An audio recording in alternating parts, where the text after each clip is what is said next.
जय हिंद दोस्तों। Welcome to my YouTube channel IG के फ्री क्लास। आज की वीडियो में हम बीएड एग्ज़ाम के पेपर 2 जो कि फर्स्ट ईयर का पेपर 2 है। पेपर 2 में हम लोग समसामयिक भारत और शिक्षा के बारे में पढ़ते हैं। इंग्लिश में कंटेम्प्रोरी इंडिया एंड एजुकेशन के बारे में पढ़ते हैं। हम बताए हुए थे पेपर 2 का लगभग आपको 40+ क्वेश्चन बताएंगे। यदि आप ये 40 क्वेश्चन देख लेते हैं तो आपका 100% तैयारी हो जाएगा पेपर 2 का। तो आप 40 क्वेश्चन जरूर देखने का प्रयास करें। देखिए 40 क्वेश्चन यदि देख लेते हैं तो आप लोग का एग्ज़ाम नज़दीक आते जा रहा है। जितना से ज़्यादा क्वेश्चनों का रिवीजन रहेगा उतना अच्छा रहेगा आपके एग्ज़ाम के लिए। देखिए 40 क्वेश्चनों का यदि आपको पीडीएफ चाहिए तो आप मेरे ये व्हाट्सअप नंबर पे ले सकते हैं। देखिए इसका कुछ कीमत रखे हैं, मात्र इसका कीमत जो है 150 रुपया रखे हैं। यदि आप लोग को लेना है तो व्हाट्सअप पे हाई लिखे, इसी नंबर से फ़ोनपे गूगल पे इसी नंबर से तो आप लोग पेमेंट का स्क्रीनशॉट भेज दीजिएगा तो आपको सारा 40+ क्वेश्चनों का पीडीएफ आपको मिल जाएगा। तो आप लोग यदि लेना चाहते हैं तो ज़रूर ले सकते हैं। तो वैसे हम 40 क्वेश्चनों का एक तरह से रिवीजन भी करवा रहे हैं। जिनको टाइम है वो 40 क्वेश्चन ज़रूर देख लें, यानी जिनके पास टाइम नहीं है तो वो पीडीएफ लेके भी पढ़ सकते हैं। तो आज की वीडियो में हम क्वेश्चन नंबर 38 बताएंगे, जो कि काफ़ी महत्वपूर्ण क्वेश्चन है पेपर 2 के लिए, जो कि रहेगा 1854 के वुड के घोषणा पत्र की प्रमुख संतुतियों का परीक्षण कीजिए, अथवा वुड का घोषणा पत्र शिक्षा का मैग्ना कार्टा है, इस कथन की व्याख्या कीजिए। ये दो प्रश्न में से कोई एक प्रश्न आ जाएगा तो आप जो बताएंगे, जो विश्लेषण करेंगे तो दोनों का एक ही आंसर होगा। तो आइए क्वेश्चन नंबर 38 देखते हैं। वीडियो स्टार्ट करने से पहले आप लोग से छोटा सा रिक्वेस्ट है कि जो भी न्यू स्टूडेंट इस चैनल के साथ पहली बार जुड़े हैं, चैनल को जरूर सब्सक्राइब कर दें, वीडियो को लाइक कर दें। पूरा वीडियो देखने के बाद कमेंट जरूर करें कि कैसा लगा आपको वीडियो। आइए देखते हैं क्वेश्चन नंबर 38। देखिए क्वेश्चन है कि 1854 के वुड के घोषणा पत्र की प्रमुख संतुतियों का परीक्षण कीजिए, या वुड का घोषणा पत्र शिक्षा का मैग्ना कार्टा कहा जाता है, इस कथन की व्याख्या कीजिए। दोनों को प्रश्न एक ही है तो दोनों का जो है आंसर एक ही होगा। तो आइए इसको विस्तार से जानने का प्रयास करते हैं, क्योंकि काफ़ी इंपॉर्टेंट क्वेश्चन है ये, वेरी वेरी इंपॉर्टेंट मान के चलिए। ठीक है, तो आइए इसको देखते हैं। देखिए सन 1853 में जब कंपनी के आज्ञापत्र के नवीनीकरण का पुनः अवसर आया, तब ब्रिटेन के राजनीतिक क्षेत्रों में यह महसूस किया जाने लगा था कि भारतीय शिक्षा नीति में कुछ आमूल-चूल परिवर्तन किया जाना चाहिए। इसलिए ब्रिटिश संसद ने एक संसदीय समिति यानी कि select committee of the house of Commons की नियुक्ति की, तथा इस समिति द्वारा प्रस्तुत कुछ आधारभूत सिद्धांतों के आधार पर सन 1854 में कंपनी ने शिक्षा संबंधी एक घोषणा पत्र प्रस्तुत किया, जिसे कंपनी के संचालक मंडल यानी board of control east India company के द्वारा के अध्यक्ष जो थे सर चार्ल्स वुड के नाम पर वुड का घोषणा पत्र कहा जाता है। देखिए 1853 में आप लोग जानते ही होंगे कि उस टाइम अंग्रेज का शासन था। उनको लगा कि देखिए वुड का घोषणा पत्र एक तरह से मान के चलिए कि कंपनियों को असुविधा हो रही थी यहाँ पे चलाने के लिए, तो उनको आदमी चाहिए, यहाँ उसको शिक्षित आदमी चाहिए। तो शिक्षित आदमी के लिए एक शिक्षा का एक घोषणा पत्र होना चाहिए ताकि सभी को शिक्षा मिले और कंपनी के लिए वो सहायक हो। तो इसी का मद्देनज़र रखते हुए ये घोषणा पत्र आया हुआ था। देखिए आगे, इस घोषणा पत्र में तत्कालीन शिक्षा व्यवस्था के पुनरीक्षण तथा भविष्य में शैक्षिक पुनर्निर्माण हेतु एक सुनिश्चित बहुआयामी तथा दीर्घकालीन नीति को सूचीबद्ध करने का प्रयास किया गया था। इसलिए वुड के आइए आगे देखते हैं। देखिए घोषणा पत्र को भारत में अंग्रेजी शिक्षा का महाधिकार पत्र यानी Magna carta of English education in India भी कहा जाता है। इस घोषणा पत्र ने तत्कालीन भारतीय शिक्षा को एक नया मोड़ दिया, इसलिए इसकी विस्तृत विवेचना उपयुक्त ही प्रतीत होती है। इस घोषणा पत्र की मुख्य विशेषताएं अग्रलिखित प्रस्तुत की जा रही है। तो इसमें क्या क्या इस वुड के घोषणा पत्र 1854 में क्या क्या विशेषता थी, आइए एक एक करके आपको 8 पॉइंट बताएंगे इनकी क्या क्या विशेषता थी। तो पहली विशेषता जो थी वो थी शिक्षा नीति के संगठन के उद्देश्य। देखिए वुड के घोषणा पत्र में भारतीयों के नैतिक एवं भौतिक विकास के लिए आवश्यक शिक्षा को सरकार का दायित्व स्वीकार करते हुए कहा गया कि कोई भी अन्य विषय हमारा ध्यान इतना अधिक आकर्षित नहीं कर सकता है जितना कि शिक्षा। यह हमारा एक पुनीत कर्तव्य है कि भारत के निवासियों को इस नैतिक को से जो है अवगत कराया जाए। ठीक है, इसमें जो है कहा गया था कि क्या क्या नैतिक होने चाहिए। देखिए, पहला जो है इसमें भी 5-6 नैतिक कर्तव्य था। देखते हैं। पहला जो था, शिक्षा का प्रमुख उद्देश्य भारतीयों को बौद्धिक, नैतिक तथा आर्थिक विकास करना है। दूसरा जो है, छोटी कक्षाओं में शिक्षा का माध्यम स्थानीय भाषा होगी, परंतु अंग्रेजी का अध्ययन भी कराया जाएगा। तीसरा है, सरकारी शिक्षा संस्थाओं के स्थान पर सहायता अनुदान प्रणाली को बढ़ाया जाएगा। चौथा रहेगा, सरकारी शिक्षा संस्थाओं में धार्मिक शिक्षा स्वैच्छिक होगी। जहाँ सरकारी शिक्षा है वहाँ पे धार्मिक शिक्षा जो है स्वैच्छिक रूप से दी जाएगी। अध्यापकों के प्रशिक्षण की व्यवस्था की जाएगी। छठा है, महिलाओं की शिक्षा को प्रोत्साहित किया जाएगा। सातवां रहेगा, भारत में विश्वविद्यालय स्थापित किए जाएंगे। आठवां है, जनसाधारण की शिक्षा को बढ़ावा दिया जाएगा। ये 8 नैतिक कर्तव्य इस शिक्षा नीति में दी गई थी। देखिए आगे, वुड के घोषणा पत्र को भारतीय शिक्षा के क्षेत्र में एक क्रांतिकारी तथा महत्वपूर्ण परिवर्तन लाने का श्रेय दिया जाता है। वस्तुतः सन 1854 भारतीय शिक्षा के इतिहास का एक क्रांतिक बिंदु यानी क्रिटिकल पॉइंट था। इससे पूर्व क्या हुआ, इसकी विवेचना करते हुए इस घोषणा पत्र ने भविष्य की शैक्षिक आवश्यकताओं एवं गतिविधियों की ओर संकेत किया। इस घोषणा पत्र ने संपूर्ण भारत के लिए विस्तृत तथा व्यापक योजना प्रस्तुत की। ये वुड के घोषणा पत्र में भारतीय शिक्षा के उद्देश्य को स्पष्ट करते हुए शिक्षा नीति निर्धारण करने के फलस्वरूप शिक्षा को एक नवीन एवं निश्चित दिशा प्रदान की। देखिए आगे, ये घोषणा पत्र जो है, वुड का घोषणा पत्र काफ़ी इम्पोर्टेंट है हमारे शिक्षा जगत के लिए। ये पहली घोषणा पत्र है जिसे मैग्ना कार्टा भी कहा जाता है शिक्षा के लिए। देखिए, वुड के इस घोषणा पत्र में मैकाले के नित्यानंदन सिद्धांत के विपरीत जनसाधारण की शिक्षा को प्रोत्साहित करने पर बल दिया गया। इसमें स्त्रियों की शिक्षा का विस्तार करने के संकल्प को दोहराया गया तथा अध्यापकों के प्रशिक्षण की आवश्यकता पर प्रथम बार ध्यान दिया गया। इसके अतिरिक्त भारत में पाश्चात्य प्रकार के विश्वविद्यालयों की स्थापना की आवश्यकता की चर्चा भी की गई। देखिए, यद्यपि सन 1854 में घोषित वुड के आदेश पत्र में भारतीय शिक्षा के लिए एक विस्तृत योजना प्रस्तुत की गई थी तथा उनमें शिक्षा के विभिन्न पक्षों के संबंध में अनेक व्यापक महत्वपूर्ण सिफारिशें भी की गई थी, जिनके फलस्वरूप अनुदान प्रणाली का प्रारंभ हुआ। प्रांतों में शिक्षा विभाग खोले तथा मुंबई, बम्बई, कलकत्ता एवं मद्रास में विश्वविद्यालयों की स्थापना हुई। परंतु इसका एक दूसरा पक्ष भी है। इस आदेश पत्र ने भारतीय शिक्षा को सरकार के अधीन, आइए आगे देखते हैं। देखिए, सरकार के अधीन करके उस पर राज्य का पूर्ण आधिपत्य स्थापित कर दिया।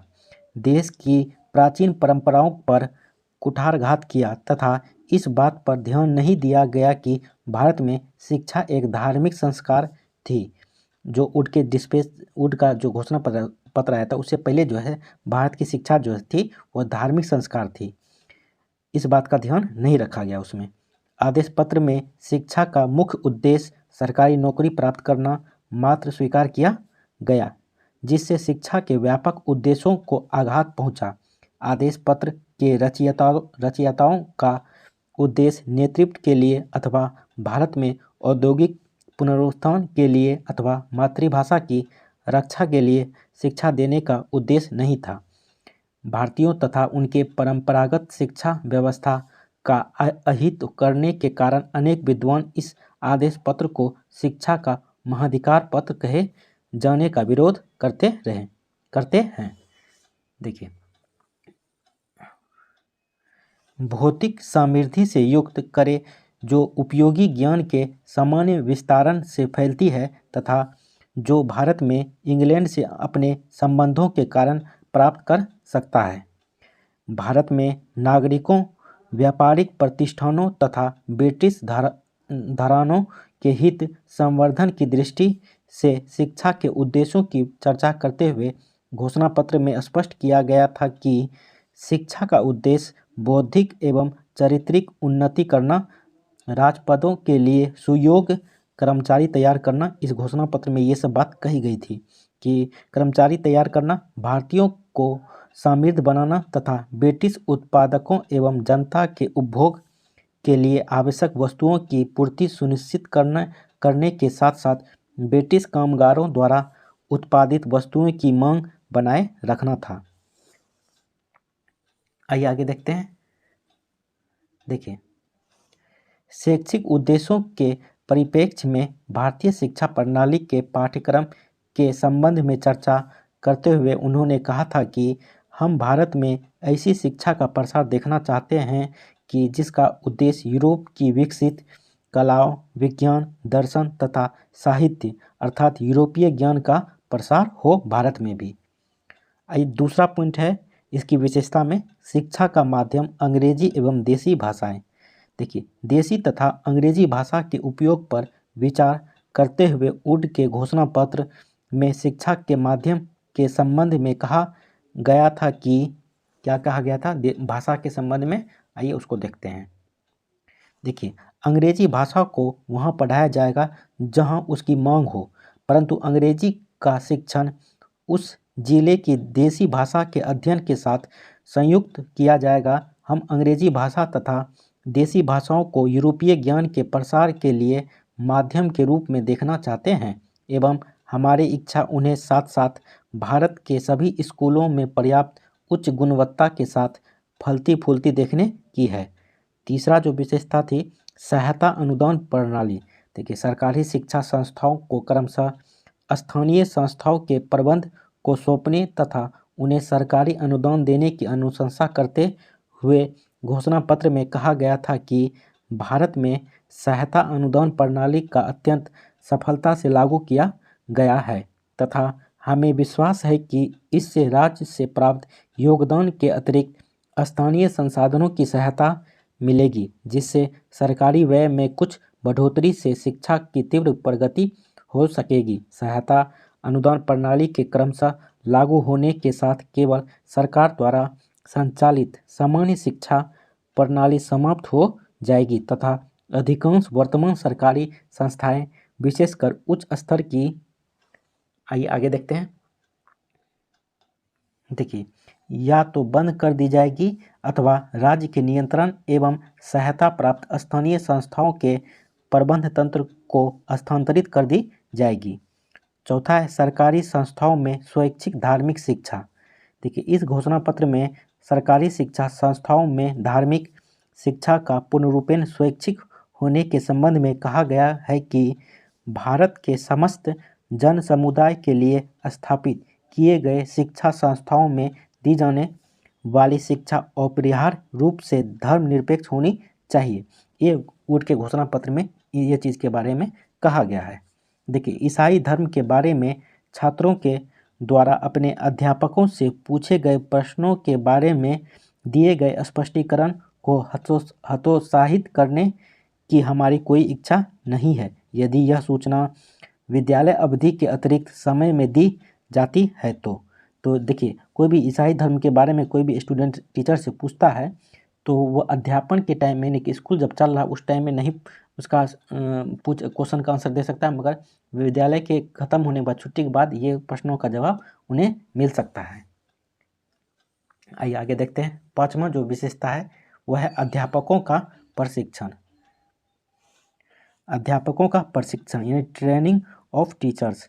अध्यापकों के प्रशिक्षण की आवश्यकता को देखते हुए अध्यापक प्रशिक्षण के संबंध में वुड के घोषणा पत्र में कहा गया था कि, देखिए क्या कहा गया था, इस संबंध में ग्रेट ब्रिटेन में प्रचलित योजनाओं को भारत में भी अपना सर्वोत्तम होगा। इस योजना में मुख्यतः छात्रा अध्यापकों का चयन करने तथा उन्हें प्रशिक्षण भत्ता देने, उपयुक्त पाए जाने पर नॉर्मल स्कूलों में भेजने, प्रशिक्षण की समाप्ति पर प्रमाण पत्र देने तथा बाद में उनके स्कूल अध्यापक के रूप में नियुक्त होने पर पर्याप्त वेतन मिलने का प्रावधान है। यह व्यवस्था भारत में सरकारी कॉलेजों एवं स्कूलों तथा अनुदान प्रणाली के द्वारा सरकारी निरीक्षण में लाई गई सभी संस्थाओं में लागू की जानी है। छठा जो विशेषता थी वो है महिलाओं की शिक्षा। इसमें दिया गया था देखिए, महिलाओं की शिक्षा की महत्ता को स्वीकार करते हुए वुड के आज्ञा पत्र में महिला शिक्षा के संबंध में कहा गया था कि भारत में महिला शिक्षा के महत्व को कम करके नहीं आंका जा सकता है। हम पहले ही देख चुके हैं कि महिलाओं के स्कूलों को अनुदान दिए जा सकने वाले स्कूलों की सूची में सम्मिलित कर दिया गया है। सरकार भारत में महिला शिक्षा को अपना स्पष्ट तथा हार्दिक समर्थन देती है। इसमें महिलाओं की शिक्षा के बारे में भी कहा गया था। सातवां है कि विश्वविद्यालयों की स्थापना। इसमें कहा गया था कि विश्वविद्यालयों की भी स्थापना की जानी है। देखिए, भारत में विश्वविद्यालय शिक्षा को बढ़ाने की आवश्यकता को देखते हुए भारत में विश्वविद्यालयों की स्थापना की अनुशंसा करते हुए घोषणा पत्र में कहा गया था कि सरकारी छात्रवृत्तियों में स्थानीय विद्यार्थियों की उच्च उपलब्धियों तथा बढ़ती यूरोपियन एवं एंग्लो इंडियन व्यक्तियों की आवश्यकता को ध्यान में रखकर भारत में विश्वविद्यालयों की स्थापना की जानी चाहिए। जनसाधारण की शिक्षा के संबंध में घोषणा पत्र में कहा गया है कि हमें अपना ध्यान इस दिशा में केंद्रित करना चाहिए कि जनसाधारण को उपयोगी तथा व्यावहारिक ज्ञान किस प्रकार से प्रदान किया जा सकता है। आठवां है जन शिक्षा का प्रसार।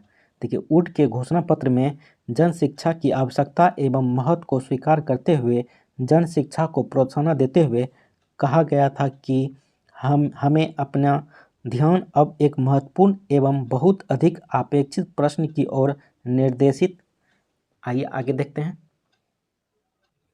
देखिए, करना चाहिए। हमें यह देखना होगा कि शिक्षा प्राप्ति से वंचित व्यक्तियों के बड़े समुदाय को उपयोग एवं व्यावहारिक ज्ञान कैसे दिया जा सकता है। हम चाहते हैं कि भविष्य में इस उद्देश्य के लिए सक्रिय सरकारी प्रयास किए जाएं।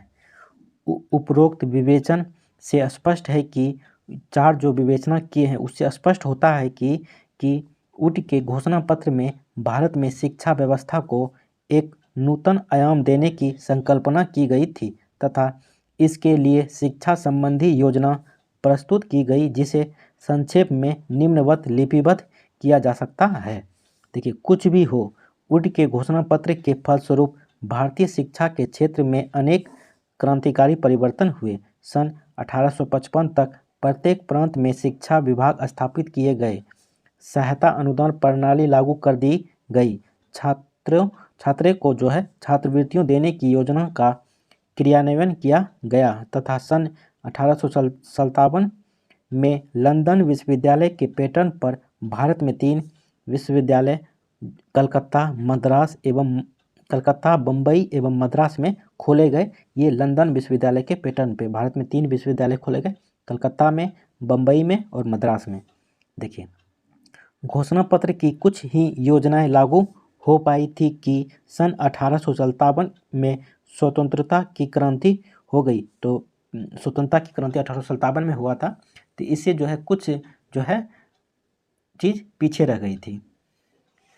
देखिए, की क्रांति हो गई थी तथा प्रथम भारतीय स्वतंत्रता संग्राम छिड़ गया। यह क्रांति भारत में ईस्ट इंडिया कंपनी के शासन के प्रति प्रबल असंतोष की अभिव्यक्ति थी, जिसके कारण ब्रिटिश संसद ने भारत की शासन व्यवस्था कंपनी से छीन कर अपने हाथों में ले ली। तो 1857 की क्रांति के बाद ही जो यहाँ पे कंपनी राज कर रही थी, तो यहाँ से कंपनी से यह व्यवस्था छीन के जो है ये ब्रिटिश संसद या महारानी विक्टोरिया के पास जो शासन व्यवस्था चली गई थी तथा इंग्लैंड की रानी विक्टोरिया भारत की सामग्री बन गई। मतलब कि यहाँ की जो है एक तरह से मुख्य रूप से जो है वहीं से जो भी कानून बन के आएगा वो ब्रिटेन से ही बन के आएगा। पहले ये कंपनी बना के देती थी भारत के लिए, बन गई। इस राजनीतिक परिवर्तन का भारतीय शिक्षा के विकास पर काफ़ी प्रभाव पड़ा।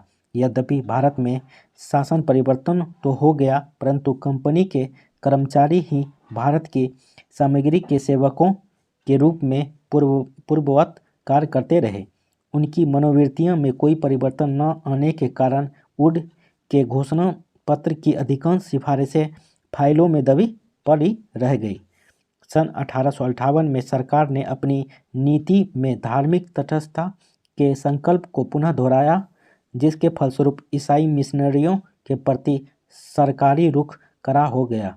इसके उपरांत सरकारी विद्यालयों की संख्या में तेजी से प्रगति हुई तथा गैर सरकारी शैक्षिक प्रयासों में काफ़ी बढ़ोतरी हुई। चलिए, कैसा लगा ये वीडियो कमेंट करके ज़रूर बताएं। देखिए, आने वाले वीडियो में हम आपको क्वेश्चन नंबर 39 बताएंगे, जो कि रहेगा सर्व शिक्षा अभियान पर एक निबंध लिखे। तो भारत सरकार के द्वारा सर्व शिक्षा अभियान चलाया गया था, इस पर एक निबंध लिखना है, यानी इसका विश्लेषण करना है। तो आने वाली वीडियो में क्वेश्चन नंबर 39 का पे चर्चा करेंगे। इसके लिए चैनल को जरूर सब्सक्राइब कर दें, वीडियो को लाइक कर दें। कैसा लगा वीडियो कमेंट करके ज़रूर बताएं। देखिए, काफ़ी इंपॉर्टेंट क्वेश्चन आप लोग को रिवीजन करवा रहे हैं। आप जितना से ज़्यादा क्वेश्चनों का रिवीजन रहेगा उतना अच्छा रहेगा आपके एग्जाम के लिए। तो आप जितना भी क्वेश्चन हम बता रहे हैं, इससे पहले 37 नंबर तक बता चुके हैं। यदि आप वो नहीं देखें तो डिस्क्रिप्शन में प्लेलिस्ट का लिंक दिया हुआ है, वहाँ से देख के अपना तैयारी और अच्छा कर सकते हैं। चलिए, थैंक यू, जय हिंद।